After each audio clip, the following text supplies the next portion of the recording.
Guys, ഞാനിപ്പോൾ ഉള്ളത് കണ്ണൂർ ചുക്ലിയിലാണ്. ഞാൻ കുറെ നാളായിട്ട് വീഡിയോയിൽ വരത്തില്ല, കാരണം ഒന്നും കൈ ചെറുങ്ങനെ ഡാമേജ് ആയി, ചെറിയൊരു ആക്സിഡന്റ് പറ്റിയതുകൊണ്ടാണ് ആ വീഡിയോയിൽ വരാത്തത്. ഇപ്പൊ ഞാൻ വീഡിയോയിൽ വന്നത് കണ്ണൂർ ചുക്ലിയിലുള്ള ഒരു ബ്രൈഡൽ ബെഡ്റൂമാണ് ഇപ്പൊ നമ്മൾ ചെയ്യുന്നത്. ഇവിടെ ഇപ്പൊ എന്താ ചെയ്തെന്ന് വെച്ചിട്ടുണ്ടെങ്കിൽ, പിന്നെ ഇവിടെ കംപ്ലീറ്റ്ലി ഒരു അക്രിലിക്കിനെ കൊണ്ടാണ് നമ്മൾ ഇവിടുത്തെ ബാത്റൂം ചെയ്തത്. അതുപോലെ ഇവിടെ ഒരു പാർട്ടിഷൻ കൊടുത്തിട്ടുണ്ട്. പിന്നെ അത് പാർട്ടിഷൻ ചെയ്ത് നമ്മൾ പിന്നെ മെറ്റലിൽ കൊണ്ടുവന്നിട്ട് പൗഡർ കോട്ടിങ് ചെയ്തു. പിന്നെ അതുപോലെ മിറർ കൊടുത്തത്, പിന്നെ കസ്റ്റമൈസ് ആയിട്ടാണ് മിറർ ചെയ്തിട്ടുള്ളത്. അതും പിന്നെ നമ്മൾ പിന്നെ അക്രിലിക്കിനോട് തന്നെ ചെയ്തത്.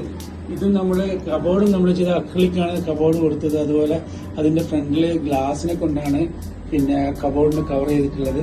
പിന്നെ സീലിംഗ് നമ്മൾ ലൈറ്റ് കൊടുത്തിട്ടുണ്ട്. അതുപോലെ കേർട്ടനും അതിന് മാച്ച് ചെയ്യുന്ന രീതിയിൽ കേർട്ടൻ, സോഫ, കോഫി ടേബിൾ അങ്ങനെ കംപ്ലീറ്റ്ലി ചെയ്തിട്ടുണ്ട്. ഇത് ചെറിയ ബഡ്ജറ്റിലാണ് ഈ ബെഡ്റൂം ചെയ്തിട്ടുള്ളത്. അപ്പോൾ ഇതുപോലുള്ള വീഡിയോ ആർക്കും ചെയ്യാൻ താല്പര്യം നമ്മളെ കോൺടാക്ട് ചെയ്യുക. എൻ്റെ കോൺടാക്ട് നമ്പർ ഈ വീഡിയോയിൽ താഴെ കൊടുക്കും.